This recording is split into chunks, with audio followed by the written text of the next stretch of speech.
राम समर्थ श्रीराम भाग 52. कागवाड येथे आप्पासाहेब पटवर्धन नावाचे राजघराण्यातील श्रीमंत गृहस्थ होते. त्यांच्या घराण्याला एक संन्यासी पिशाच्य रूपाने पीडा देत असे. प्रत्येक पिढीमध्ये घराण्यातला एक जण वेडा असायचाच. आप्पासाहेबांना 20वे वर्ष लागल्यानंतर त्या पिशाच्याचा अंमल त्यांच्यावर सुरू झाला.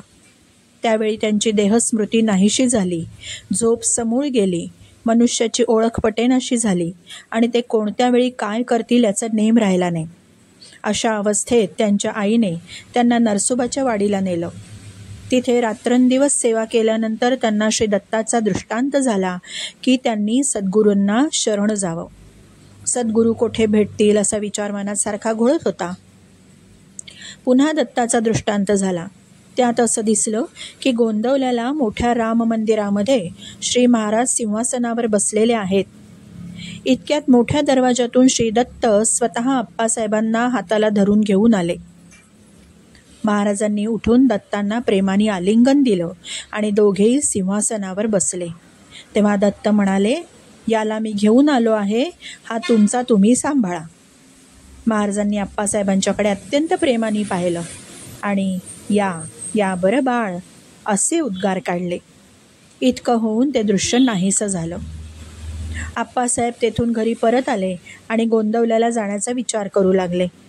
इतक्यामध्ये कागवाडातील रामदासी यांच्याकडनं त्यांना कळलं की श्री महाराज गोंदवल्याला नसून अयोध्येला पोचलेत. म्हणून ते त्यांच्याबरोबर अयोध्येला गेले. ते ज्या दिवशी तिथे पोचणार त्या दिवशी स्वयंपाक होऊन नैवेद्य झाला तरी महाराज काही केल्या जेवायला उठेनात. शेवटी मंडळींनी फार आग्रह केल्यानंतर ते पानावर जाऊन बसले, पण आपल्या उजव्या बाजूला 2 पानं रिकामी ठेवायला सांगून त्यांनी सर्वांना बोलण्यामध्ये गुंतवलं. अशी 15-20 मिनिटं गेल्यानंतर रामदासी आणि आप्पासाहेब येऊन पोचले. श्री महाराज जेवायला बसण्याचं का थांबले होते हे मंडळींच्या आता ध्यानात आलं. नंतर थोड्या वेळात त्या दोघांची स्नानं उरकली. सर्वजण जेवायला बसले. जेवताना श्री महाराज आप्पासाहेबांना हळूच म्हणाले, श्री दत्तगुरूंचा निरोप मला पोचला बरं का. आप्पासाहेबांना अनुग्रह देऊन महाराजांनी अभय दिलं. त्या दिवसापासून त्यांची मनस्थिती सुधारण्याच्या मार्गाला लागली. आईचं सर्व उत्तर कार्य आटोपून श्री महाराज सर्व मंडळींना घेऊन इंदूरला आले. भैयासाहेब मोडकांच्या घरी त्यांचा मुक्काम होता. सुरुवातीपासून बरोबर आलेल्या पुष्कळ लोकांना महाराजांनी इथून स्वदेशी रवाना करून दिलं होतं. श्री महाराज इंदूरला पुन्हा आले आहेत हे कळल्यानंतर पूर्वीचे ऋणानुबंधी असे हजारो लोक त्यांच्या दर्शनाला येऊन गेले. पूर्वीच्या परिचितांपैकी जिजीबाई दरम्यान मरण पावली होती. इनामदार आणि त्यांची मुलगी ताई ती भेटली. गवळ्यांची मुले, दिवाण, पळशीकरांची सर्व मंडळी सर्व भेटले. तुकोजीराव नव्हते, पण त्यांची बायको भेटली, गोदूबाई भेटली. ही गोदूबाई म्हणजे लहान 4 वर्षांची असताना तिच्या आईबापांबरोबर महाराजांच्या दर्शनाला आली होती. ती भारीच चटपटीत होती. तिचा वर्ण आणि चलाखी पाहून महाराज कौतुकाने आणि विनोदाने तिला आंबे हळद असं म्हणायचे. महाराजांनी गोदूबाईला लहानपणी सर्व आसनं शिकवली होती आणि ती भराभर करून दाखवीत असे. पूर्वी महाराज इंदूरमध्ये होते त्यावेळेपेक्षा या खेपेला साधू म्हणून त्यांची ख्याती फार पसरली आणि मध्य भारतातील लांबचे लोक त्यांच्या दर्शनाला येऊ लागले. इंदूरमध्ये एक मोठा अबकारी अधिकारी होता. तो सर्व व्यसनसंपन्न असून गरिबांचा आणि असहाय्य स्त्रियांचा काळ होता. तो सर्वांशी फार उर्मटपणाने वागायचा. महाराजांची कीर्ती त्याच्या कानावर गेली म्हणून त्यांना पाहण्यासाठी तो भैयासाहेबांच्या घरी आला. तिथे जप करीत असलेल्या भाविक मंडळींची थट्टा करीत तो महाराजांना तुच्छतेने म्हणाला, अहो बुवा, तुम्ही हे काय ढोंग माजवलंय? तुमच्या तिकडे हे चालून गेलं, पण इथे नाही चालणार बरं का, ध्यानात ठेवा, आमच्याशी गाठ आहे. यावर महाराज शांतपणे हसले आणि इतकंच म्हणाले, रावसाहेब, आपलं म्हणणं अगदी खरं आहे, पण इथे कोणाचं चालणार नाही तेवढंच बघायचं. तेव्हा त्याला फारच राग आला आणि पोलीस अधिकाऱ्याच्या गुरमीने तो महाराजांना तोंडाला येईल ते बोलला. तरी महाराज अगदी शांत प्रसन्न राहिले. ते पाहून तो जरा चपापला आणि पुन्हा महाराजांना म्हणाला, तुम्ही स्वतःला साधू म्हणवता ना, मग मला जर तुम्ही भविष्य माझं सांगाल तर मी तुम्हाला खरा साधू समजेन. यावर महाराजांनी लगेच हसत हसत उत्तर दिलं, अहो, आम्ही बोलून चालून रामदासी. एक रामाचं नाव तेवढं आम्ही जाणतो, बाकीचं ज्ञान काही आम्हाला नाही बरं. परंतु ही गोदू आहे ना, ही तुमची इच्छा पूर्ण करील बघा. असं म्हणून त्यांनी गोदूच्या पाठीवर थाप मारली. तिला म्हणाले, गोदे, रावसाहेबांना त्यांचं भविष्य सांग बघू.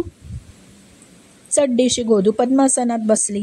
किंचित डोळे झाकून म्हणाली, अरे रावसाहेब, ऐक ऐक, आजपासून 8व्या दिवशी तुझी दोन्ही पोरं मरतील. पुन्हा 15 दिवसांनी तुझी बायको मरेल आणि त्यानंतर सरकारी रोष येईल तुझ्यावर. पण श्री महाराजांना शरण आलास म्हणजे यातून तू मोकळा होशील. 10 वर्षाच्या त्या मुलीचं हे स्पष्ट भाषण ऐकून सर्व लोक चकित झाले आणि तो अधिकारी सुद्धा मनात सरकला. पण वरवर विकट हास्य करीत तो तिथून निघून गेला.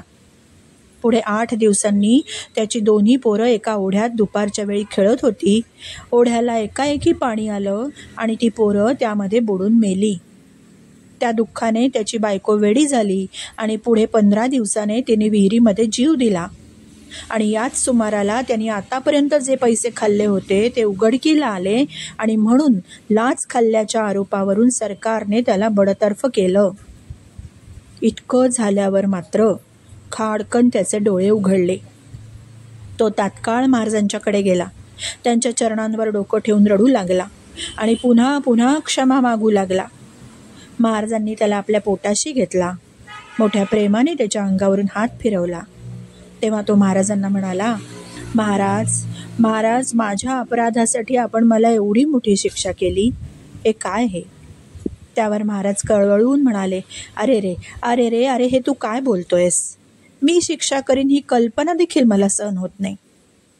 त्यावेळी मी तुला पोटाशी धरू म्हटलं तरी तू जवळ आला नाहीस. ज्या गोष्टी आतापर्यंत घडल्या त्या तुझ्या प्रारब्धाने घडणारच होत्या. तुझ्या भाग्याने त्या तुला आधी कळल्या इतकंच. माणसांचे जन्ममृत्यू हे भगवंताच्या हाती असतात. कोणी करू म्हणून ते घडवून आणता येत नाही रे. यात कोणाला दोष देऊ नये. तो म्हणाला, आता मी काय करू? आता तरी मला आपण म्हणाल का आपला? महाराज म्हणाले, तू अजून असं का समजतो? अरे, पूर्वी तू माझ्याकडे जेव्हा आला होतास ना, तेव्हा सुद्धा मी आपलेपणानेच तुझ्याकडे पाहिलं होतं. असं बोलून महाराजांनी त्याला पुन्हा पोटाशी धरलं आणि म्हटलं, हे बघ, प्रारब्धाचे भोग फार बलवत्तर असतात. तिथे आपला इलाज चालत नाही. असो, झालं ते होऊन गेलं, त्याची आठवण न करावी. इतप्पर आपलं मन नामामध्ये गुंतवावं. तुझी नोकरी पूर्ववत होईल. खऱ्या पश्चात्तापाने पोळलेल्या त्या अधिकाऱ्यांनी रात्रंदिवस नाम घेणं सुरू केलं. पैसे खाण्याबद्दल ज्यांनी त्याच्या विरुद्ध तक्रार केली होती त्यानेच ती काढून घेतली आणि त्याच्यावरचा आळ गेला आणि त्याला वरची जागासुद्धा मिळाली. परंतु त्याच्या वृत्तीत इतका विलक्षण फरक पडला की लोक त्याला भगत किसनराव असं म्हणू लागले. श्रीराम समर्थ. श्रीराम.